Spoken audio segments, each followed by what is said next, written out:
ठीक है, तो स्टार्ट करते हैं नेक्स्ट वाला, दैट इज अबाउट सितंबर 2023 के करंट अफेयर्स। इसमें जितनी भी इंपॉर्टेंट चीजें हैं उसको हम डिस्कस करते हैं। सबसे पहला मोस्ट इंपॉर्टेंट जो आपको पता होना चाहिए, that is about UNESCO world heritage sites in India. UNESCO की फुल फॉर्म मैंने आपको बताई थी, United Nation Educational Scientific and Cultural Organization. तो अगर हम बात करते हैं इस साइट को डिक्लेयर करने से पहले सितंबर तक हमारे पास total 40 UNESCO world heritage sites थी जो इंडिया में एग्जिस्ट कर रही थी। 41st जो साइट हमारी यहाँ पे डिक्लेयर की गई है दैट इज शांति निकेतन। शांति निकेतन बनी है 41st UNESCO world heritage site in India. This is Shanti Niketan. ये जो आपको बिल्डिंग दिख रही है बहुत बड़ा एरिया है, ये जस्ट इंपॉर्टेंट वाली जो मेजर वाली बिल्डिंग है उसकी फोटो यहाँ पे लगाई गई, राइट। देन उसके बाद देखो ये शांति निकेतन को कब बनाया गया है, 1901 में। किसके द्वारा बनाया गया, देवेंद्र नाथ टैगोर के द्वारा। देवेंद्र नाथ टैगोर ये वही बंदा है जो क्या है आपका रविंद्रनाथ टैगोर के फादर हैं, प्लस इसके अलावा ब्रह्मो समाज के भी एक इंपॉर्टेंट लीडर रहे हैं आफ्टर राजा राम मोहन रॉय। राजा राम मोहन रॉय के बाद ब्रह्मो समाज दो पार्ट्स में डिवाइड हो गया था, एक तो ब्रह्मो समाज ऑफ इंडिया, एक था आदि ब्रह्मो समाज। आदि ब्रह्मो समाज मतलब जो राजा राम मोहन रॉय के टैक्टिक्स को फॉलो कर रहा था। उसके लीडर कौन थे, देवेंद्र नाथ टैगोर। उसी बंदे के द्वारा 1901 में इसको बनाया गया। बनाया क्यों गया था, it was a residential school. एक रेजिडेंशियल स्कूल था, जैसे आज के टाइम पे आपने गुरुकुल्स देखे होंगे उस तरीके से ये भी रेजिडेंशियल स्कूल था, जहाँ पे खास तौर पे जो इंडियन आर्ट है, इंडियन एंशिएंट एजुकेशन है, इसकी पढ़ाई करवाई जाती थी। और यहाँ पे एक जो आपका थॉट है वो प्रमोट किया जाता है, that is unity of humanity. मतलब क्या है, मानवतावाद को प्रमोट कर रहे हैं। यहाँ पे किसी एक धर्म को प्रमोट नहीं किया जा रहा, किसी एक कल्चर को प्रमोट नहीं किया जा रहा, ऑल ओवर द वर्ल्ड। जैसे हम बोलते हैं ना वासुदेव कुटुंबकम, जिसका मतलब क्या है, one world, one earth, one family, सब एक ही आप बोल सकते हो। वही थ्योरी यहाँ पे आप बोल सकते हो प्रमोट की गई है। 1901 में ये एज अ रेजिडेंशियल स्कूल बना था। लेटर ऑन 1921 में इसको वर्ल्ड यूनिवर्सिटी बना दिया गया था और इसको नाम दिया गया विश्व भारती। विश्व भारती, शांति निकेतन एक ही चीज है। जब शांति निकेतन एक स्कूल से यूनिवर्सिटी बन गया था तो उसको क्या बोला गया, विश्व भारती। अब ये इंपॉर्टेंट क्यों है, इसका जो ये आर्किटेक्चर है ना, जिस तरीके की इसकी बिल्डिंग्स है, जिस तरीके का इसका आर्किटेक्चरल स्टाइल है वो थोड़ा डिफरेंट है एज कंपेयर टू उस टाइम पे 20th सेंचुरी पे जिस टाइम का आर्किटेक्चरल स्टाइल जैसा चलता था। जैसे ब्रिटिशर्स ने बिल्डिंग्स बनवाई है ना, उससे थोड़ा सा डिफरेंट है आप बोल सकते हो इसका स्टाइल, इसीलिए ये इंपॉर्टेंट हो जाता है हमारे लिए, राइट। तो ये आपको पता होना चाहिए। याद क्या रखना है, किसने बनवाया, विश्व भारती किसी को बोला जाता है, और ये 41st साइट बना है। और है कहां पे, दैट इज मोस्ट इंपॉर्टेंट, है कहां पे, it is in West Bengal. कौन सी district, Birbhum district of West Bengal. That is the most important कि है कहां पे ये साइट, राइट। इसके बाद हमारे पास जो सेकंड है that is also about UNESCO world heritage sites, that's about Hoysala temples. Hoysalas के बारे में हम लोग हिस्ट्री में पढ़ते हैं। हौसाला एक डायनेस्टी हुई है, एक एम्पायर हुआ है, कहां पे, कर्नाटका में। किस टाइम पीरियड में, 10th सेंचुरी एडी से लेके 14th सेंचुरी एडी के बीच में, मतलब अप्रोक्सीमेटली इन 400 सालों के लिए एक एम्पायर रहा है, कहां पे, कर्नाटका में।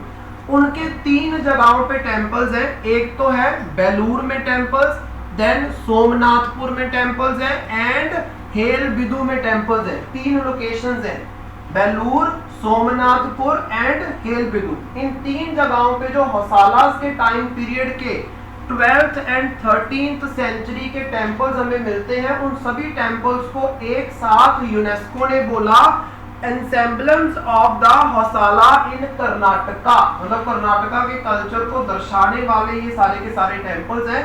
और इन सारे टेम्पल्स को एक साथ डेजिग्नेट किया as a 42nd UNESCO world heritage site in India. इसके बाद अभी तक कोई भी नहीं बनी है, तो मतलब प्रेजेंटली हमारे पास टोटल कितनी यूनेस्को साइट्स होगी? 42। सितंबर से पहले कितनी थी? 40। अब हो गई 42। 41 शांति निकेतन, 42 बनी है हौसाला टेम्पल। 3 जगहों पे है, बेलूर, हेरबिदु एंड सोमनाथपुर, और तीनों जगहों कहाँ पे है? कर्नाटका। इस चीज को याद रखना है आपको। देन वर्ल्ड की पूरी लिस्ट है, मोर देन 1000 साइट्स आपको इसमें देखने को मिलेगी। इंडिया में 42 है, मैक्सिमम इंडिया में नहीं है, मैक्सिमम आपको यूरोप में देखने को मिलेंगे, ऑल ओवर द यूरोप, जो यूरोपियन यूनियन बोलते हैं वहां पे। इंडिया में 42 साइट्स हैं, जस्ट 42 कोई बहुत बड़ा नंबर नहीं है, इस चीज को ध्यान में रखो। देन इसके बाद अगर हम बात करें इंडिया में ये जो सिस्टम है वर्ल्ड हेरिटेज साइट्स डिक्लेयर करने वाला, ये कब स्टार्ट हुआ है? ये स्टार्ट हुआ है 1983 में।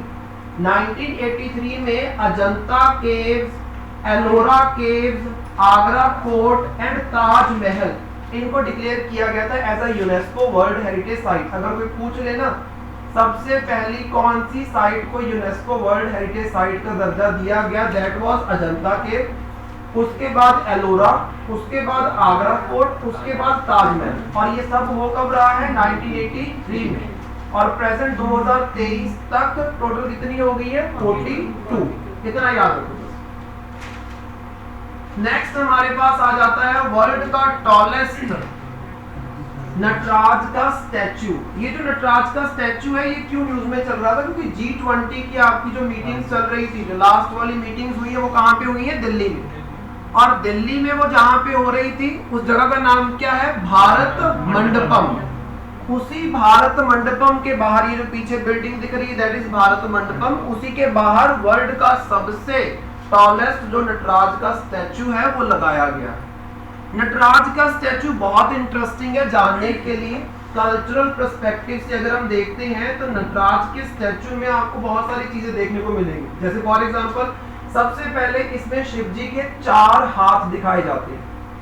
उसमें से जो अपर राइट हैंड है, उसको अगर आप ध्यान से देखोगे तो उसमें डमरू पकड़ा हुआ है। अपर राइट हैंड में ये वाला ऊपर देखो, आपको क्या दिख रहा है? डमरू। वो डमरू क्या डेजिग्नेट करता है? साउंड ऑफ क्रिएशन, मतलब सृष्टि की रचना के बारे में बताता है। नंबर 2 पे देखो, अपर लेफ्ट हैंड जो है उसमें एटर्नल फायर, मतलब एक मशाल पकड़ी हुई है। ये देखो ध्यान से, ये मशाल क्या डेजिग्नेट करती है? डिस्ट्रक्शन। जो चीज बनाई गई है वो खत्म भी हो सकती है, अगर सृष्टि बन सकती है तो नष्ट भी हो सकती है।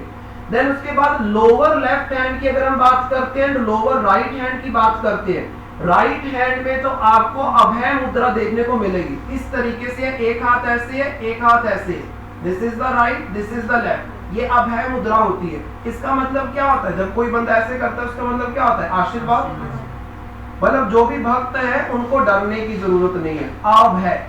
और जो नीचे वाला ये हाथ है, ये किस तरफ जा रहा है? जो ये पांव उठाया हुआ है उसकी तरफ। और वो क्या दिखाता है? पाथ ऑफ साल्वेशन, मतलब मुक्ति का रास्ता।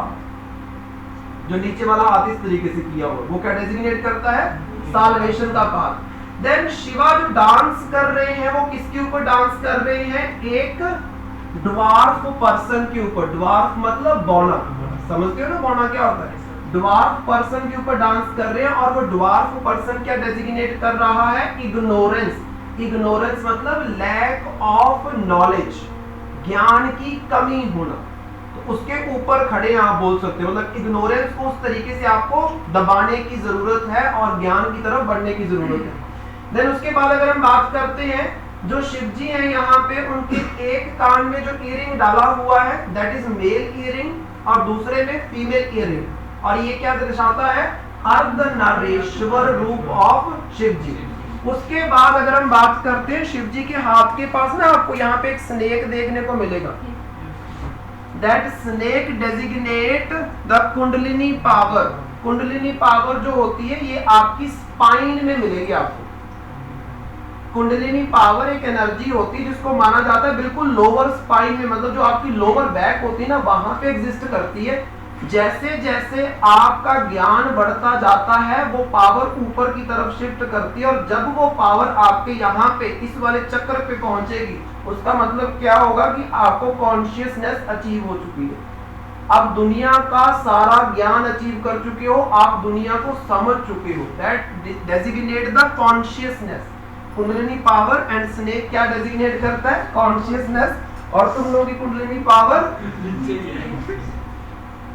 नेक्स्ट अगर हम बात करते हैं, इसके बाद कहीं पे भी अगर ये बनाई जाती है मूर्ति, नटराज की मूर्ति, ये साइड वाला चक्र जरूर बनाते हैं ना, साइड में चक्र और उसके ऊपर लाइट्स लगी हुई है, मशाले लगी हुई है। वो क्या डेजिग्नेट करता है? Vast unending cycle of time. समय का चक्र जो कभी खत्म नहीं हो सकता। इतना कुछ है इस मूर्ति में। तो ये ऐसे किसी ने बना दी और छोड़ दी वो काम नहीं है। तो मतलब ये कल्चरल पर्सपेक्टिव से बहुत ज्यादा इंपॉर्टेंट हो जाती है। कर्नाटक से यस, साउथ इंडिया। नेक्स्ट अगर हम बात करते हैं, next is about sovereign gold bonds. हमारे देश में मैंने कई बार पहले भी एक्सप्लेन किया है, जितना गोल्ड की कंजम्पशन या गोल्ड की डिमांड इंडिया करता है ना, उतनी डिमांड वर्ल्ड में कोई कंट्री नहीं करती।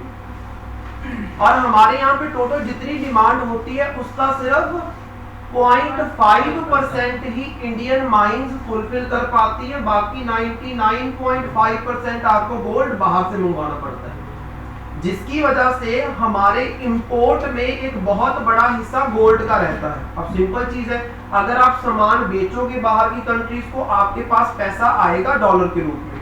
अगर आप बाहर से सामान खरीदते हो तो आपका डॉलर जाएगा। और गोल्ड के चक्कर में हम हमेशा ट्रेड डेफिसिट में रहते हैं।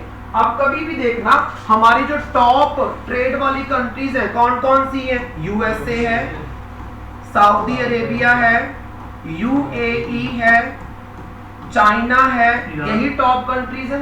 दीज आर टॉप कंट्रीज जिनके साथ हमारा बहुत ज्यादा ट्रेड होता है। सबसे ज्यादा यूएसए के साथ होता है। इसमें यूएसए को छोड़ दो, बाकी जितनी भी 3 कंट्रीज आपके पास टॉप कंट्रीज हैं, मेजॉरिटी ऑफ द कंट्रीज जिनके साथ हम ट्रेड करते हैं, हम लोग क्या रहते हैं? ट्रेड डेफिसिट में। मतलब उनको चीज बेचते कम है और उनसे चीज खरीदते ज्यादा है। तो यहाँ पे सिर्फ यूएसए है जिसके साथ हम ट्रेड सरप्लस में है, कि यूएसए को चीज बेचते ज्यादा है, वहां से मंगवाते कम है। बाकी ये सऊदी, चाइना, यूएई, यहाँ पे हमेशा ट्रेड डेफिसिट में रहते हैं। तो एट लीस्ट जिस चीज को आप बोल सकते हो कंट्रोल कर सकते हो, उसको तो कंट्रोल कर लो। चलो कोयला तो हमें चाहिए ही चाहिए, गोल्ड की इतनी क्या जरूरत है? पहले मुझे ये बताओ। ये जस्ट एक हमारा इंडियन ट्रेडिशन है कि अगर किसी के पास पैसा है, वो उसको इन्वेस्ट करना चाहता है, स्टोर करना चाहता है, गोल्ड खरीद लेगा।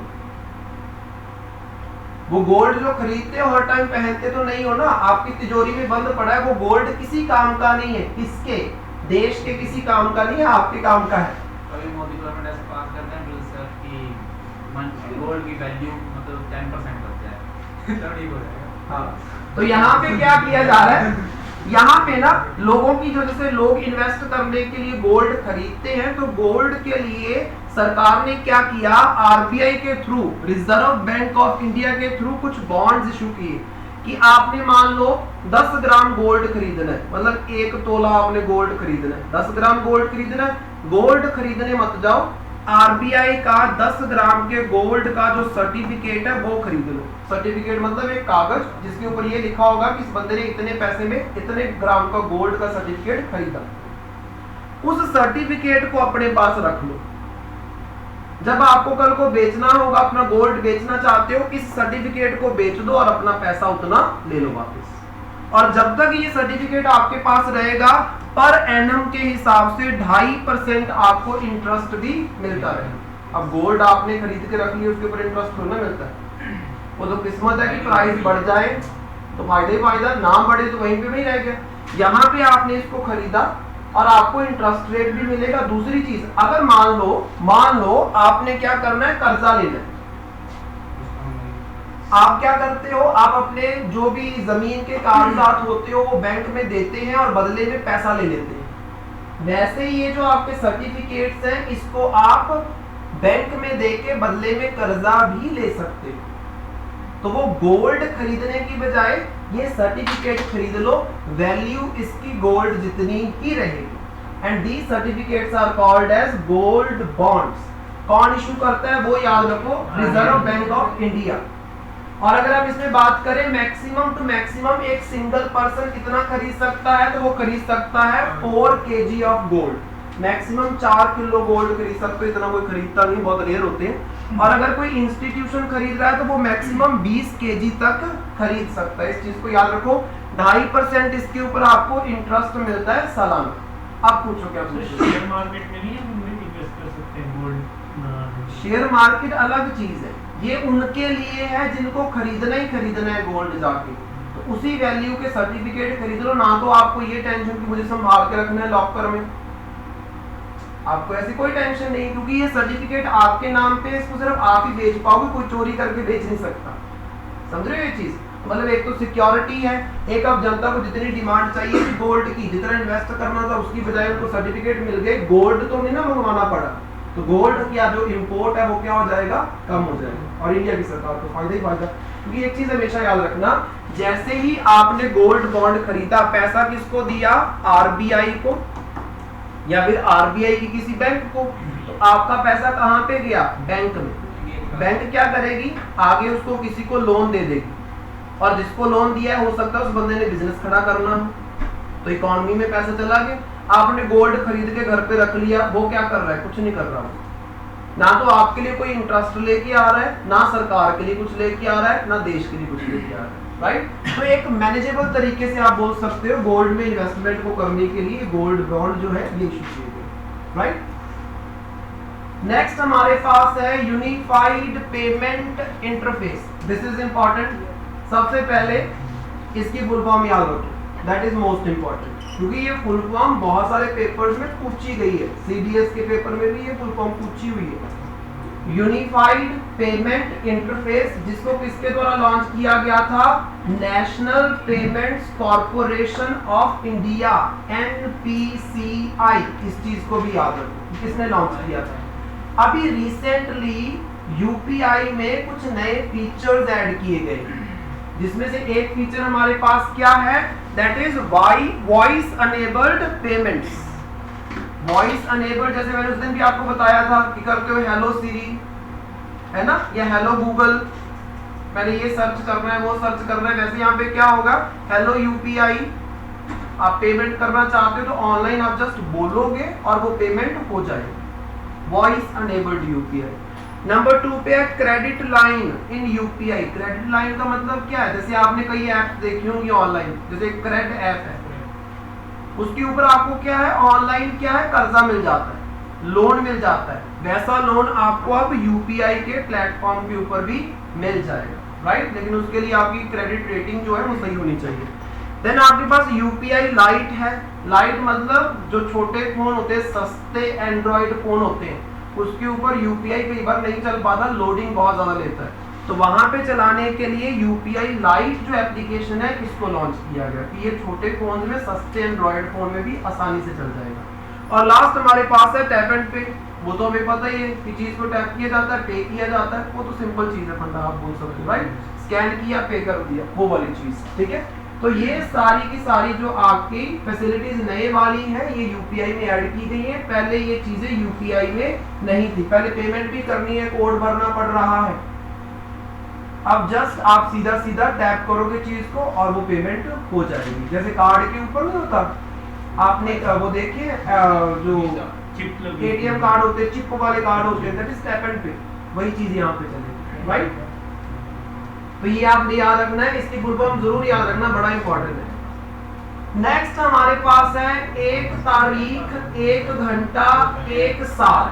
This is a campaign. इस कैंपेन को लॉन्च किया गया था 1 अक्टूबर के लिए। 1 अक्टूबर मतलब गांधी जयंती से एक दिन पहले इस कैंपेन में प्राइम मिनिस्टर नरेंद्र मोदी ने बोला कि 1 घंटा आपके पास श्रम दान का देना है। आपने 1 अक्टूबर को सुबह 10 बजे 1 घंटा आपने श्रम दान करना है। श्रम दान मतलब वॉलंटरी लेबर। इसके लिए आप कोई पैसा चार्ज नहीं करोगे, फ्री ऑफ कॉस्ट काम करोगे। कौन सा काम? सफाई वाला काम। कि हर बंदे को प्रमोट किया गया, बोला गया यहाँ पे कि आप 1 घंटा श्रम दान में दो, क्योंकि ये क्या है, गांधी जयंती आने वाली थी उस टाइम पे 2 अक्टूबर को, तो ऑटोमेटिकली उस दिन हम क्या करते हैं, स्वच्छ भारत अभियान को प्रमोट करते हैं, राइट। तो वही ये कैंपेन है, इसको याद रखो। इससे पहले, इस कैंपेन से पहले एक और कैंपेन चल रही थी जिसका नाम है स्वच्छता पखवाड़ा स्वच्छता ही सेवा कैंपेन 2023। स्वच्छता पखवाड़ा स्वच्छता ही सेवा कैंपेन 2023, इसको रिप्लेस करके ये नई कैंपेन आपने लॉन्च कर दी, right. It is all about Swachh Bharat अभियान। जस्ट इस कैंपेन का याद रखो कि कब लॉन्च की गई थी। ये लॉन्च की गई थी गांधी जयंती के दिवस पे, 1 अक्टूबर को। गांधी जयंती से जस्ट एक दिन पहले, राइट। गांधी जयंती वाले दिन तो छुट्टी होती ना फिर, इसलिए एक दिन पहले ही होता है। नेक्स्ट, इस स्कीम को हमने पहले भी डिस्कस किया था, that is PM Vishwakarma scheme. Vishwakarma मैंने उस दिन भी आपको बताया था कि इट इज ऑल अबाउट जितने भी आर्टिसंस है, जितने भी कलाकृतियां करने वाले हैं, चाहे कोई बंदा वो आपका ब्लैक स्मिथ है, चाहे पोटर है, चाहे स्कल्पचर है, चाहे कॉबलर है, चाहे टेलर है, ऐसे बंदे जो कई सालों से अपने इस प्रोफेशन में हैं, लेकिन उनके पास उस प्रोफेशन का कोई सर्टिफिकेट नहीं है, कोई एजुकेशन की डिग्री नहीं है, तो उनको उनके एक्सपीरियंस के लिए इस स्कीम के तहत PM Vishwakarma certificates and identity card दिए जाएंगे, जिससे वो ये शो कर सकते हैं कि पिछले इतने सालों से मैं इस प्रोफेशन में इन्वॉल्व हूं और मुझे इस स्किल की नॉलेज है, जिसका इस्तेमाल वो कर सकेंगे नौकरियां लेने के लिए। कि इंडस्ट्री में जाके अपना सर्टिफिकेट दिखा सकते हो कि पिछले 10 सालों से मैं टेलर का काम कर रहा हूँ, मेरे पास कोई सिलाई कढ़ाई बुनाई का कोई सर्टिफिकेट नहीं था, एजुकेशनल सर्टिफिकेट, लेकिन अब मेरे पास विश्वकर्मा सर्टिफिकेट है। तो ये बताता है कि इस बंदे के पास इतने साल का टेलरिंग का जो एक्सपीरियंस है वो है, तो इसको आप नौकरी दे सकते हो। So this is Vishwakarma scheme, हमने डिस्कस की हुई है। ये अभी ये जो आपका 15 अगस्त निकला है ना, 15 अगस्त वाले दिन इसको अनाउंस किया गया था, सितंबर में इसको लॉन्च किया गया। अनाउंसमेंट 15 अगस्त वाले दिन की गई है, इसकी लॉन्च ही सितंबर में हुई, राइट। 2023 याद रखो, और कुछ याद करने की जरूरत नहीं। नेक्स्ट अगर हम बात करते हैं प्रधानमंत्री उज्ज्वला योजना, इसमें सबसे पहले तो ये याद रखो कि ये स्कीम 2016 में आई है। रिसेंटली जो आपके सिलेंडर्स हैं उनके प्राइस कम हुए थे ना, इसीलिए न्यूज में चल रही है। 2016 में ये स्कीम आई थी। मिनिस्ट्री कौन सी है most important? Ministry of petroleum and natural gas. Ministry of petroleum and natural gas के द्वारा इसको लॉन्च किया गया। ऊपर वाली में भी मिनिस्ट्री याद रखना, ministry of micro small and medium enterprises, micro small and medium enterprises for Vishwakarma scheme. Micro small medium enterprises मतलब लघु उद्योग, छोटे उद्योग, और यहाँ पे हम छोटे उद्योगकारियों की बात तो कर रहे हैं, ऑटोमेटिकली यही मिनिस्ट्री होगी। और नीचे हम नेचुरल गैस की बात कर रहे हैं, हम एलपीजी गैस की बात कर रहे हैं, तो ऑटोमेटिकली मिनिस्ट्री कौन सी होगी? Petroleum and natural gas. इस स्कीम को लॉन्च किया गया था कि जो गाँव में, कस्बों में, पिछड़े हुए इलाकों में अभी भी जो वुमेन है वो चूल्हे का इस्तेमाल करती है, और उस चूल्हे में से जो धुआं निकलता है ना, उसकी वजह से बीमारियां होती हैं, अस्थमा जैसी बीमारियां होती हैं, आप बोल सकते हो। जो आपका रेस्पिरेटरी सिस्टम है उसकी डिसीजेज होती है, और जिसकी वजह से बहुत सारे लोगों को अपनी जान गंवानी पड़ती है। नॉट जस्ट वुमेन बट उनकी फैमिलीज भी, उनके बच्चे भी, बहुत सारी बीमारियां होती हैं, तो उनको एक क्लीन कुकिंग फ्यूल आपने प्रोवाइड करना है। उसके लिए स्कीम आई कि जो भी फैमिली की फीमेल हेड होगी उसके नाम के ऊपर आपको क्या है? चूल्हा और सिलेंडर दिया जाएगा फ्री ऑफ कॉस्ट। बाद में जब सिलेंडर को भरवाना है तो उसमें सब्सिडी मिल जाती है। तो आसान हो गया उनके लिए क्लीन कुकिंग फ्यूल को इस्तेमाल करना। पहले देखो अभी सिलेंडर को खरीदना हो तो 2500 या 3000 तक तो अकेला सिलेंडर आता है, सिलेंडर विदाउट गैस। चूल्हा खरीदना हो 500-600 उसमें भी जाता है, आप बोल सकते हो आराम से। तो वो तो सरकार ने प्रोवाइड कर दिया ना। उसके बाद सिर्फ आपने सिलेंडर में गैस भरवानी है, उसमें भी सरकार क्या कर रही है? सब्सिडी दे रही है। आपने देखा होगा अभी प्राइसेस कम हुए, जो ये वाली स्कीम वाले थे उज्ज्वला वाले, उनके प्राइसेस ज्यादा कम हुए एज कम्पेयर टू जो नॉर्मली आप सिलेंडर खरीदते, राइट। तो मतलब ये सरकार का इनिशिएटिव है क्लीन कुकिंग फ्यूल का। वो में हेड को करना जो हजार देने का इन्होंने स्टार्ट किया, वो इन्होंने सेंट्रल गवर्नमेंट का है, वो सेंट्रल गवर्नमेंट का है, that is central government, yes, वो 2000 वाला सेंट्रल गवर्नमेंट का, इसको याद रखना। नेक्स्ट अगर हम बात करते हैं वर्ल्ड टूरिज्म डे जो सेलिब्रेट किया जाता है 27 सितंबर को। पहली बार सेलिब्रेट किया गया था 1980 में। किसके द्वारा ये डे डिक्लेयर किया गया है? United Nations World Tourism Organization, UNWTO। It's not trade organization, tourism organization. Confuse नहीं होना इसके साथ, क्योंकि हमारे पास एक WTO भी है ना, वर्ल्ड ट्रेड ऑर्गेनाइजेशन, ये डिफरेंट है। इस बार का थीम याद रखना, पेपर्स में पूछे जा रहे हैं ऐसे क्वेश्चन, थीम वाले क्वेश्चन। आपने देखा होगा चंडीगढ़ पुलिस में ये क्वेश्चन पूछा हुआ था थीम वाला, तो आपने इस चीज को याद रखना है। Theme was tourism and green investment. Tourism तो है ही है, जो इन्वेस्टमेंट करनी है कौन सी? ग्रीन इन्वेस्टमेंट, मतलब ऐसी इन्वेस्टमेंट जिससे इन्वायरमेंट बेहतर हो, खराब ना हो, आप बोल सकते हो।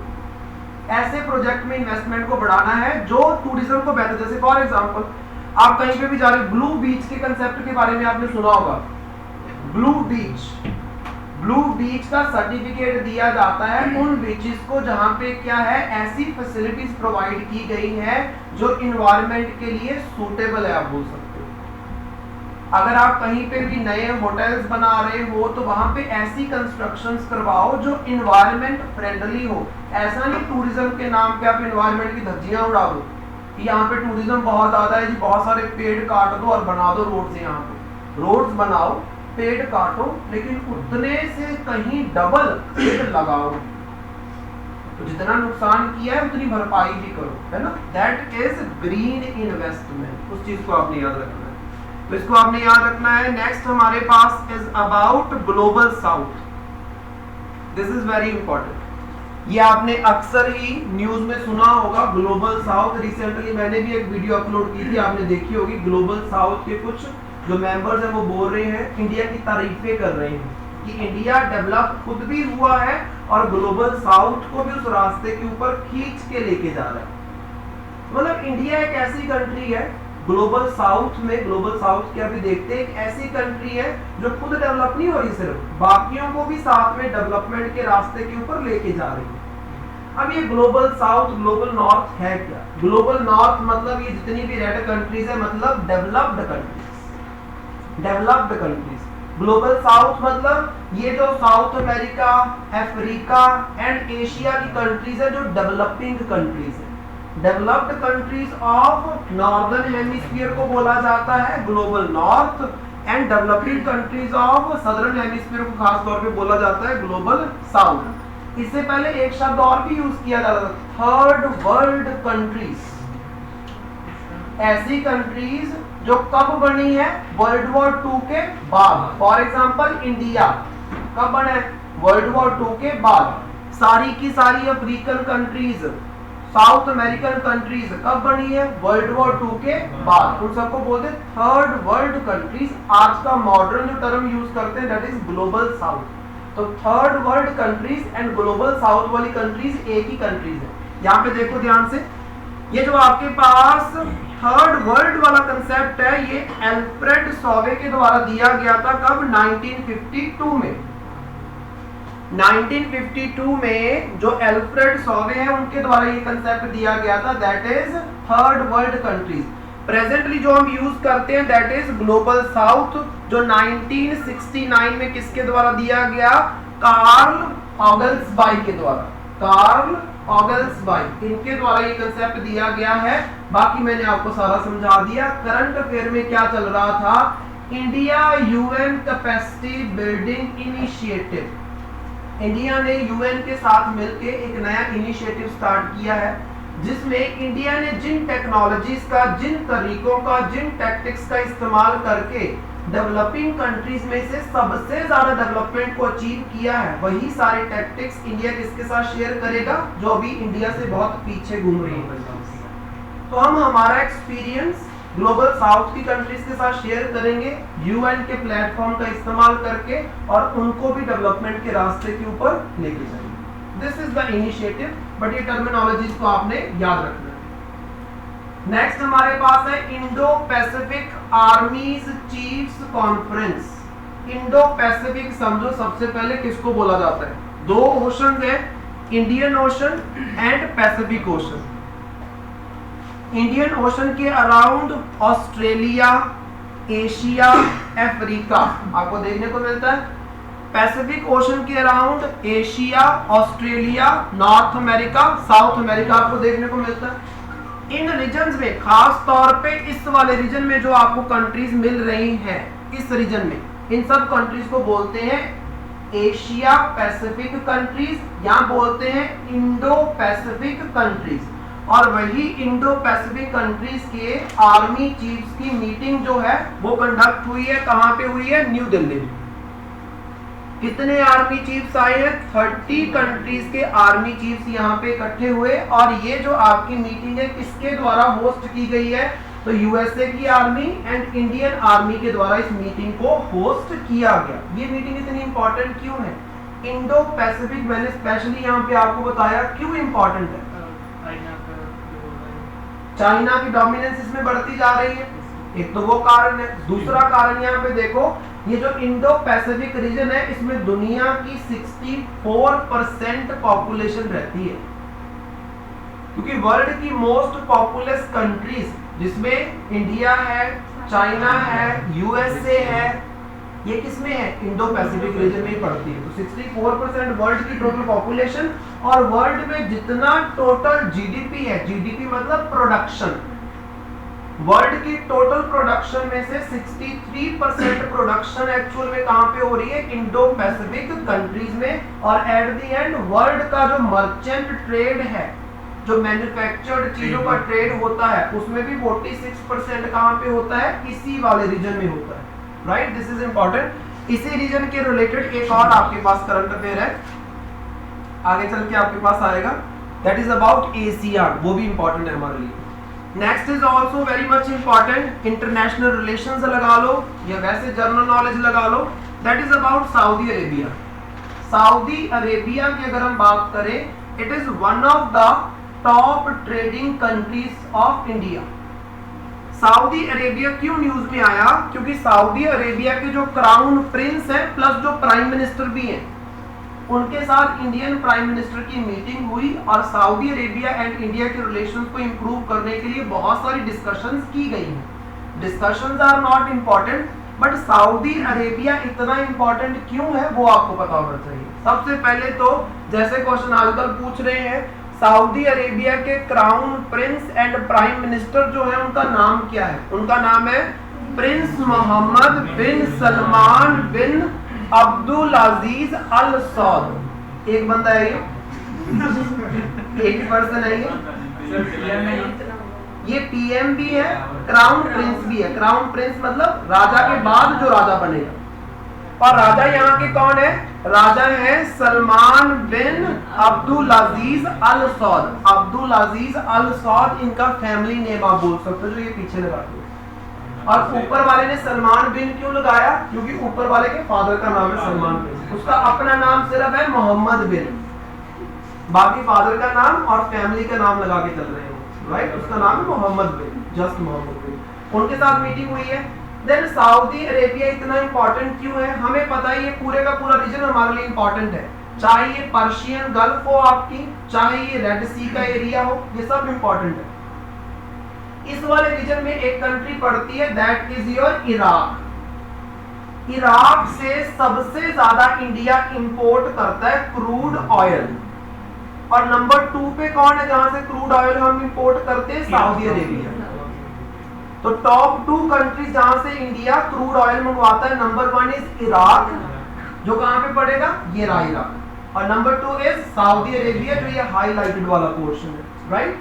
देन उसके बाद देखो, सऊदी अरेबिया के द्वारा इंडिया को असिस्ट किया जा रहा है दुनिया का largest green field refinery setup करने के लिए। कहां पे? रायगढ़, महाराष्ट्र में। ग्रीन फील्ड का मतलब क्या होता है कि उस जगह पे अभी तक कभी भी ऑयल नहीं निकाला गया, पहली बार इंडस्ट्री लग रही है, पहली बार ऑयल निकाला जा रहा है और उसको रिफाइन करके दुनिया भर में हम एक्सपोर्ट करेंगे। इंडिया जो आपके पास है, it is one among the top countries जो रिफाइंड पेट्रोलियम एक्सपोर्ट करते हैं। हमारे यहाँ पे क्रूड ऑयल बहुत ज्यादा नहीं है, अगर है भी तो क्वालिटी कोई बहुत ज्यादा अच्छी नहीं है, लेकिन रिफाइनरी वाला जो हमारा सिस्टम है that is very good, up to the date आप बोल सकते हो। तो उसके लिए रायगढ़ में एक नई ग्रीन फील्ड आपकी रिफाइनरी लगाई जाएगी सऊदी की हेल्प से। देन उसके बाद सऊदी अरेबिया इंडिया का 4th लार्जेस्ट ट्रेडिंग पार्टनर है। नंबर 1 पे यूएस है, नंबर 2 पे चाइना, नंबर 3 पे यूएई एंड नंबर 4 पे सऊदी अरेबिया। सऊदी अरेबिया के साथ हमारा जो ट्रेड डेफिसिट है वो कितना है? 25.25 बिलियन, मतलब इतना घाटे में है हम। सऊदी से इंपोर्ट ज्यादा है, एक्सपोर्ट कम है। जो टोटल इंपोर्ट है एंड जो टोटल एक्सपोर्ट है उसमें डिफरेंस कितना है? इंपोर्ट कितना ज्यादा है एक्सपोर्ट से?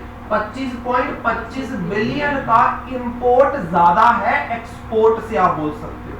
इतना घाटे में हम चल रहे हैं। मैंने आपको बताया इन चारों में से सिर्फ और सिर्फ यूएसए के साथ हमारा ट्रेड सरप्लस है, मतलब हम फायदे में है, बाकी सबके साथ हम घाटे में चलते हैं। चाइना के साथ तो बहुत ज्यादा आपको देखने को मिलेगा। देन अगर हम देखते हैं एक रिसेंटली 2021 में ना नेवल एक्सरसाइज स्टार्ट की है, जो पहले भी मैंने करंट अफेयर्स में पढ़ाई है आपको, that is Al Mohed Al Hindi exercise. Saudi Arabia के साथ 2 ओशंस या 2 वाटर बॉडीज देखने को मिलेंगी आपको। एक तो पर्शियन गल्फ है, एक रेड सी है। तो ऑटोमेटिकली उनकी नेवी उनके लिए इंपॉर्टेंट है, 2 तरफ से उनको प्रोटेक्ट करती है। तो सऊदी की नेवी एंड इंडियन नेवी के बीच में एक एक्सरसाइज होती है, 2021 में पहली बार हुई थी, जिसका नाम है अल मोहद अल हिंदी एक्सरसाइज। इसको याद रखो। देन हमारे पास एक है gulf cooperation council, GCC. Gulf cooperation council जो है ये गल्फ कंट्रीज का एक ग्रुप है जिसमें 6 गल्फ कंट्रीज आती है। नंबर 1 तो सऊदी अरेबिया हो गया, देन कुवैत है नंबर 2 पे, नंबर 3 पे कतर है, नंबर 4 पे यूएई है, नंबर 5 पे ओमान है एंड नंबर 6 पे ये छोटी सी कंट्री है जिसका नाम है बहरीन। ये 6 वो कंट्रीज हैं जहां पे अच्छा खासा आपको क्रूड ऑयल देखने को मिलेगा, तो हमारे लिए इंपॉर्टेंट है। GCC is important for India, बोल सकते हो। ये जो ग्रुप है 6 कंट्रीज का, जिसमें सऊदी अरेबिया भी एक मेंबर है। लास्ट में हमारे पास क्या है? हज की जो यात्रा की जाती है। हज कहां के लिए करते हैं? मक्का के लिए। मक्का कहां पे है? It is in Saudi Arabia. तो मतलब उस तरीके से भी हमारे लिए इंपॉर्टेंट है। So this is all about कि सऊदी अरेबिया इंडिया के लिए क्यों इंपॉर्टेंट है, और इन सब चीजों के ऊपर क्वेश्चन बन सकता है। ट्रेडिंग पार्टनर्स के ऊपर, ऑयल इंपोर्ट के ऊपर, ये प्रिंस के नाम के ऊपर, या फिर आप बोल सकते हो इस एक्सरसाइज के ऊपर, या फिर आप बोल सकते हो गल्फ कोऑपरेशन काउंसिल के मेंबर्स के ऊपर। कितने मेंबर्स हैं, कौन कौन से मेंबर्स हैं, राइट? ये सब इंपॉर्टेंट है क्योंकि ये सब न्यूज में चल रहा था, तभी इसको मैंने एक साथ कर दिया। हाँ जी बेटे। सर ये जो जीसीसी है इसे क्या पहले ओपेक भी कहा जाता था? क्या कहा जाता था? ओपेक नहीं, OPEC is totally different. OPEC is totally different. उसको पहले नहीं, उसको अभी ओपेक ही कहा जाता है। अब भी उसको ओपेक ही कहते हैं, लेकिन वो अलग है। वो oil exporting, petroleum exporting countries है, जिसमें सिर्फ ये 6 नहीं आती और भी कंट्रीज है। ये अलग चीज है, ठीक है। ये इनकी रीजन, जैसे फॉर एग्जांपल ये आ गया हमारे पास नेक्स्ट वाला, उसमें भी हम देखेंगे। जैसे एशियान की हम बात करते हैं कि साउथ ईस्ट एशिया की 10 कंट्रीज ने एक ग्रुप बनाया हुआ है, वैसे गल्फ कंट्रीज ने एक ग्रुप बनाया हुआ है। सिंपल चीज है, ये बहुत इंपॉर्टेंट है। That is India Middle East Europe economic corridor. Simple चीज है।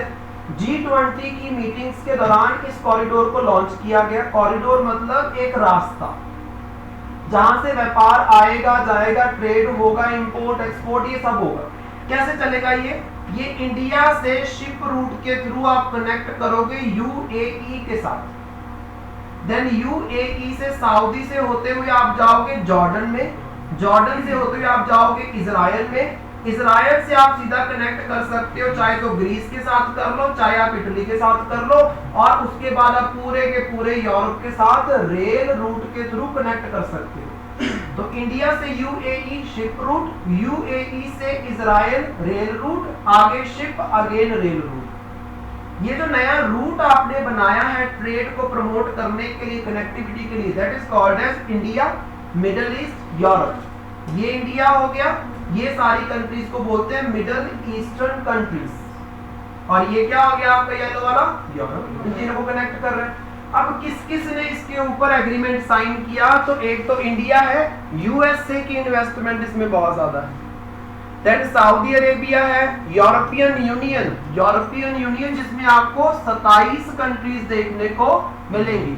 देन उसके बाद यूएई है, फ्रांस है, जर्मनी है, इटली है, इन सब ने ये एग्रीमेंट साइन किए। इसमें सिर्फ ये कंट्रीज नहीं रहेंगी, बाकी भी यूरोपियन कंट्रीज इसमें समय समय पे जुड़ती जाएंगी जैसे ही उनको इस रूट का फायदा मिलेगा। अब ये रूट इतना इंपॉर्टेंट क्यों है? क्योंकि ये रूट रिप्लेस कर सकता है किसको? इंडिया के बेल्ट एंड रोड इनिशिएटिव को, जो चाइना के belt and Road initiative, not India. India के ऊपर जो ये चाइना पड़ता है, चाइना के द्वारा belt and Road initiative start किया गया था कब से? 2013 से। बेल्ट एंड रोड इनिशिएटिव में कुछ नहीं है, China to Europe connectivity provide की जाएगी रोड के थ्रू, शिप रूट्स के थ्रू एंड रेलवे रूट्स के थ्रू। That's it. एक कॉरिडोर है, आप लोगों ने हिस्ट्री में पढ़ा होगा, सिल्क रूट। सिल्क रूट क्या है? एक रास्ता, वो पाथवे जिसके थ्रू चाइना से सिल्क एक्सपोर्ट होता था कहाँ? यूरोप में। उसी को दोबारा से रीजनरेट करने के लिए जो आपके जी जिनपिंग है, जब ये 2013 में आए तो इन्होंने लॉन्च किया बेल्ट एंड रोड इनिशिएटिव, जो इंडिया के ऊपर वाले region that is Jammu and Kashmir या फिर लद्दाख जो आज की यूनियन टेरिटरी है, उसके ऊपर वाला पाकिस्तान ऑक्युपाइड कश्मीर का जो एरिया है वहां से निकल के जाता है। और India is not a member of belt and Road initiative, तो इंडिया ऑटोमेटिकली रोल डालेगा कि हमारे एरिया में से कैसे निकाल रहे हो विदाउट परमिशन। बट चीज ये है कि वो एरिया इंडिया के कंट्रोल में नहीं है, वो किसके कंट्रोल में है? पाकिस्तान के कंट्रोल में, राइट? इस चीज को आपने याद रखना है। अब इस जो आप बना रहे हो ये पूरे का पूरा कॉरिडोर, इसकी इन्वेस्टमेंट कहां से आएगी? तो इन्वेस्टमेंट के लिए आपके पास एक और एग्रीमेंट साइन हुआ था पहले, जो G7 कंट्रीज ने साइन किया था, जिसका नाम है partnership for global infrastructure investment, PGII। ये G7 कंट्रीज का एक इनिशिएटिव है वर्ल्ड भर में इन्वेस्टमेंट करवाने के लिए। G7 का मतलब क्या है? Group of 7 countries. 7 कंट्रीज कौन सी? वो कंट्रीज जो वर्ल्ड वॉर 2 में इन्वॉल्व थी, जिसमें हमारे पास USA है, देन कनाडा है, देन UK है, फ्रांस है, जर्मनी है, इटली है and Japan. So Canada, USA, UK, France, Germany, Italy, Japan, ये 7 कंट्रीज आती हैं किसमें? G7 में। तो ये 2-4 चीजों को याद रखो, इट इज इंपॉर्टेंट। G7 के मेंबर याद रखो। इंडिया मेंबर है G7 का? नहीं। क्या इंडिया मेंबर है G20 का? Yes, sir. तो ये चीजों को याद रखो। नेक्स्ट हमारे पास आ गया ASEAN summit and East Asia summit. सबसे पहले एशियान समिट में क्या क्या इंपॉर्टेंट चीजें हुई है वो देखो। G7 तो स्टार्ट हुआ। G7 started after World War II, 48 में जाके। 48 के बाद start हुआ। यहाँ पे अगर हम बात करते हैं association for south east Asian nation and India की जो समिट है उसका इस बार 20th एडिशन हुआ है। और एक है ईस्ट एशिया समिट, जिसमें ईस्ट एशिया और आसपास के रीजन की कुछ कंट्रीज आती हैं। ईस्ट एशिया सिर्फ इसमें नहीं है, यूएसए भी है, ऑस्ट्रेलिया भी है, मतलब इंडो पैसिफिक रीजन की कुछ कंट्रीज हैं, आप ये बोल सकते हो। तो एशियान की समिट को प्राइम मिनिस्टर ने ज्वाइन किया, ईस्ट एशिया समिट को प्राइम मिनिस्टर ने ज्वाइन किया। एशियान की समिट के दौरान एक इंपॉर्टेंट चीज आपको देखने को मिली, दैट इज प्राइम मिनिस्टर ने अनाउंस किया कि ताइमोर लेस्ते जो आपकी कंट्री है वहां पे इंडियन एम्बेसी को ओपन किया जाएगा। ताइमोर लेस्ते कंट्री का नाम है, जो कहां पे मिलेगी आपको? इंडोनेशिया, नीचे क्या है? ऑस्ट्रेलिया, इसके बीच में ये कंट्री मिलेगी। एक और क्वेश्चन हो सकता है, ताइमोर सी, ताइमोर सी कहां पे मिलेगा? इंडोनेशिया एंड ऑस्ट्रेलिया के बीच में। क्यों ताइमोर सी? क्योंकि वहां पे कंट्री है ताइमोर लेस्ते, जिसकी कैपिटल है दिल्ली, और उसकी कैपिटल दिल्ली में इंडिया की एम्बेसी ओपन की जाएगी। पहले हमारी एम्बेसी इस आइलैंड कंट्री में नहीं थी। मोस्ट इंपॉर्टेंट दूसरी चीज है, इसकी जो थीम है that is ASEAN matters epicentrum of growth. मतलब एशियान कंट्रीज बहुत इंपॉर्टेंट है वर्ल्ड लेवल पे, अगर आप ग्रोथ की हिस्सेदारी में जाना चाहते हो। इंडिया के लिए तो बहुत इंपॉर्टेंट है एटलीस्ट। अब एशियान में कौन कौन सी कंट्रीज आती है? तो 10 कंट्रीज है आपके पास, जो क्या है साउथ ईस्ट एशिया की कंट्रीज है। Number 1 is Laos, then Myanmar, then Vietnam, Cambodia, Malaysia, Thailand, Singapore, Indonesia, Brunei, Philippines. 10 countries होगी। ये 10 कंट्रीज हैं और ये 10 की 10 कंट्रीज आपको साउथ ईस्ट एशिया में देखने को मिलेंगी। ये सारी की सारी किसकी मेंबर है? Association of south east Asian nation, नाम से पता चल रहा है कि साउथ ईस्ट एशियन जो नेशन है उनका एक एसोसिएशन है एशियान। एशियान की अगर हम बात करें, ये 1967 में बैंकॉक में एक समिट हुई थी, वहां पे बनाया गया। Bangkok is in Thailand. उस टाइम पे सिर्फ 5 कंट्रीज ने इसको बनाया था एशियान को, जिसमें Indonesia, Malaysia, Philippines, Singapore and Thailand आता था। आज इसमें टोटल 10 कंट्रीज है। और ईस्ट एशिया समिट की अगर मैं बात करूं, ये अलग चीज है, इसमें एशियान कंट्रीज तो है ही है, इसके अलावा 8 और कंट्रीज है। वो 8 और कौन सी कंट्रीज है? Australia, China, India, Japan, New Zealand, republic of Korea मतलब south Korea, then Russia and United States. तो इन 18 कंट्रीज की समिट जो होती है उसको बोलते हैं ईस्ट एशिया समिट। और इस ईस्ट एशिया समिट को बनाने वाली जो कंट्रीज है, स्टार्ट करने वाली जो कंट्रीज है, फाउंडिंग फादर जो है उसमें इंडिया भी था। और ये कब बनाया गया? 2005 में। ये क्वेश्चन पूछा जाता है कि क्या इंडिया एशियान का मेंबर है? इंडिया एशियान का मेंबर है? No, India is not a ASEAN का मेंबर, लेकिन एशियान के साथ हमारे रिलेशंस है। क्या इंडिया ईस्ट एशिया समिट का मेंबर है?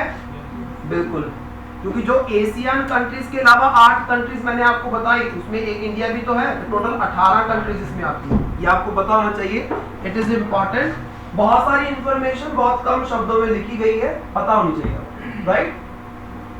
नेक्स्ट हमारे पास आ गया वही स्मार्ट सिटीज अवार्ड, जो अभी हमने डिस्कस किया। स्मार्ट सिटी अवार्ड में मैंने आपको बता भी दिया है कि इसमें जो टॉप परफॉर्मिंग स्टेट है वो मध्य प्रदेश रहा है, नंबर 2 पे तमिलनाडु है, नंबर 3 पे राजस्थान एंड उत्तर प्रदेश है। टॉप परफॉर्मिंग सिटी में आपके पास कौन सी है? इंदौर। और यूटीज में आपके पास कौन सी है? चंडीगढ़। और ये जो अवार्ड्स हुए थे किसने कॉन्स्टिट्यूट करवाए हैं? Ministry of housing and urban affairs के द्वारा इसको कॉन्स्टिट्यूट किया गया। स्मार्ट सिटीज मिशन के बारे में ये याद रखो कि ये ministry of housing and urban affair का मिशन है।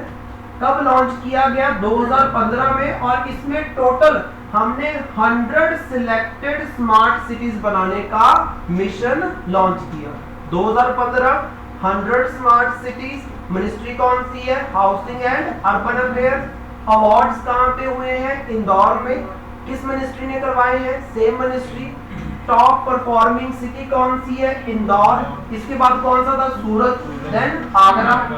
टॉप परफॉर्मिंग स्टेट कौन सी है? मध्य प्रदेश, देन तमिलनाडु, देन उधर भी देखने की जरूरत पड़नी चाहिए, then Uttar Pradesh and Rajasthan. Simple, याद हो गया।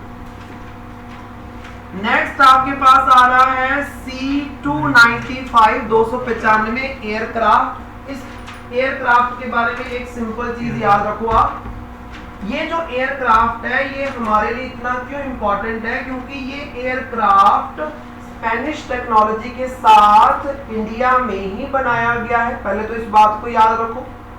दूसरी चीज, ये एयरक्राफ्ट 5 से लेके 10 टन तक की कैपेसिटी रखता है, भार ढोने की कैपेसिटी रखता है। इतना भार लेके आप बोल सकते हो ये उड़ सकता है। तो ऑटोमेटिकली जितना भार कोई एयरक्राफ्ट उठाएगा हमारी आर्मी के लिए, हमारी एयरफोर्स के लिए, नेवी के लिए वो उतना ही इंपॉर्टेंट है। तो फर्स्ट जो आपका C295 है ये हिंदान में गाजियाबाद में उत्तर प्रदेश में एयरफोर्स बेस को आप बोल सकते हो इशू किया गया है बाय राजनाथ सिंह, जो हमारे क्या है रक्षा मंत्री, या फिर आप बोल सकते हो डिफेंस मिनिस्टर। इतना याद रख लो। बनाया किसने है? Spain and Tata advanced systems limited, एक प्राइवेट कंपनी। ये पहली बार हुआ है कि इतना बड़ा प्रोजेक्ट, ऐसा एयरक्राफ्ट कंप्लीटली प्राइवेट कंपनी के द्वारा बनाया गया। जिसमें कौन है, स्पेन एंड टाटा एडवांस, मतलब टेक्नोलॉजी कहां से आई है, स्पेन से, ये भी याद रखो। लेकिन इंडस्ट्रीज कौन सी इन्वॉल्व है, टाटा इंडस्ट्रीज। सर ऐसी हिम्मत टाटा ही करता बनाने की, वो नहीं मुझे पता, हिम्मत दिला दो, लेकिन इसमें है Tata industries. Sir Hindustan aeronautics को दे दिया तो 15 साल लगा दिया अपने, टाइम ज्यादा लगाते हैं, प्राइवेट इंडस्ट्री जल्दी करती है ना। देन हमारे पास है डिफेंस एक्सरसाइजेस, बहुत इंपॉर्टेंट है। कौन कौन सी सितंबर के दौरान न्यूज में चल रही थी। नंबर 1 इज युद्ध अभ्यास, याद क्या रखना है, कौन सी सर्विस की एक्सरसाइज है, आर्मी की है कि मिलिट्री की है, मतलब आर्मी मिलिट्री या नेवी या एयरफोर्स, सेम चीज है आर्मी मिलिट्री। तो यहाँ पे अलास्का में एक्सरसाइज हुई है इस बार युद्ध अभ्यास, किस किस के बीच में होती है, इंडियन आर्मी एंड यूएसए की आर्मी के बीच में। सेकेंड एक्सरसाइज है सिम्बेक्स, सिम्बेक्स मतलब Singapore and India exercise, bilateral exercise, bilateral मतलब दो कंट्रीज के बीच में हो रही है। तो यहाँ पे Indian navy and Republic of Singapore की जो नेवी है, सिंगापुर कहाँ पे पड़ता है, साउथ ईस्ट एशिया में, एशिया का मेंबर है ना, मलेशिया के पास पड़ता है, इनके साथ ये एक्सरसाइज हुई। देन मल्टीलेटरल एक्सरसाइज जिसका नाम है ब्राइट स्टार 23, जो ट्राई सर्विस एक्सरसाइज है, आर्मी भी आएगी, नेवी भी आएगी, एयरफोर्स भी आएगी। कौन कौन सी कंट्रीज की, इजिप्ट है, यूएसए है, Saudi Arabia, Greece, Qatar, India, और ये सारी आ जाती है। और ये एक्सरसाइज कहाँ हुई है, कैरो में, कैरो इज इन इजिप्ट, इस चीज को आपने याद रखना है। 6 कंट्रीज आ गई यहाँ पे, इजिप्ट है, यूएसए है, Saudi Arabia, Greece, Qatar and India. Next हमारे पास है मालाबार एक्सरसाइज, वही क्वेड वाली एक्सरसाइज। क्वेड की 4 कंट्रीज हैं, यूएसए, इंडिया, जापान, ऑस्ट्रेलिया, इनके बीच में ये एक्सरसाइज क्वेड बनने से पहले से चल रही है। एक्सरसाइज क्वेड तो 2017 में बना, इस चीज को आपने याद रखना है, राइट। लास्ट हमारे पास जो करंट अफेयर है that is about first light house festival. Light house समझते हो, ये बिल्डिंग दिख रही है, ये बिल्डिंग को मूवीज में देखा है, वैसे नहीं देखा तो ये लाइट हाउसेज होते हैं समुद्र के किनारे पे, जहाँ पे पोर्ट्स होते हैं, हार्बर्स होते हैं, वहां पे बनाया जाता है। आप बोल सकते हो एज अ साइन, आप बोल सकते हो कि दूर से आपको पता चल जाएगा हमारा डेस्टिनेशन क्या है। बेसिक जो इसका ऑब्जेक्टिव है कि दूर से पता चल जाए, शिप आती हुई शिप को पता चल जाए कि मेरा ऑब्जेक्टिव क्या है, मेरा डेस्टिनेशन क्या है, कहाँ जाना है, सिंपल चीज है। आज के टाइम पे नेविगेशन का, वही बेटा जब जाना कहाँ पे, दैट इज नेविगेशन। तो आज के टाइम पे इतना इसका इस्तेमाल नहीं होता है, ये पुराने वाले जो आपके लाइट हाउसेज है। तो हमारा ऑब्जेक्टिव ये है कि क्यों ना इन लाइट हाउसेज को हेरिटेज बिल्डिंग की तरह यूज किया जाए और इन लाइट हाउसेज के लिए टूरिज्म को प्रमोट किया जाए, कि जनता इन लाइट हाउसेज को देखने के लिए जाए, जिससे क्या होगा, आसपास में रहने वाले जो लोग हैं उनको धंधा मिलेगा, उनको एम्प्लॉयमेंट मिलेगी। जब टूरिज्म बढ़ेगा तो ऑटोमेटिकली स्टॉल्स भी लगेंगी, दुकानें भी ओपन होंगी, होटल्स भी बने, सब कुछ होगा, रेस्टोरेंट्स भी ओपन होंगे, सब कुछ होगा। तो वही ऑब्जेक्टिव है। तो यहाँ पे लाइट हाउस फेस्टिवल सेलिब्रेट कहाँ पे किया गया है, तो ये सेलिब्रेट किया गया है गोवा में। गोवा के कौन से लाइट हाउस में, that is fort Aguada light house. किसके द्वारा इस फेस्टिवल को अनाउंस किया गया, आप बोल सकते हैं इनॉग्रेट किया गया, दैट वाज श्री सर्बानंद सोनोवाल, जो union minister of shipping and ports है। इसके अलावा जो गोवा के चीफ मिनिस्टर जिनका नाम है श्री प्रमोद सावंत, इनके द्वारा इसको इनॉग्रेट किया गया है। और इसके पीछे एक आपकी कैंपेन चल रही है, that is light house heritage tourism campaign, जिसमें हम टोटल 75 लाइट हाउसेस को टूरिज्म के लिए प्रिपेयर करना चाहते हैं। So this is the objective of government कि 75 लाइट हाउसेस को टूरिज्म ओरिएंटेड बनाया जाए, जिससे वहां पे टूरिज्म प्रमोट होगा और वहां के लोगों का डेवलपमेंट एंड ग्रोथ, दोनों चीजें। सिंपल। तो यहीं पे आपकी ये वाली पीडीएफ खत्म होती है, बाकी नेक्स्ट वाला जो है वो हम नेक्स्ट लेक्चर में डिस्कस करेंगे। That's it. इतना समझ आया? इसमें कोई गड़बड़ हो, कुछ समझ ना आया हो, अच्छे से समझ आया? गुड। इसके जो आपके एमसीक्यूज हैं उसको आपने अटेम्प्ट कर लेना है, ठीक है? वो मैं आपको भेज दूंगा, उसको अटेम्प्ट करना है जिससे आपको ये थोड़ा और अच्छे से समझ आ जाए, राइट? ठीक है।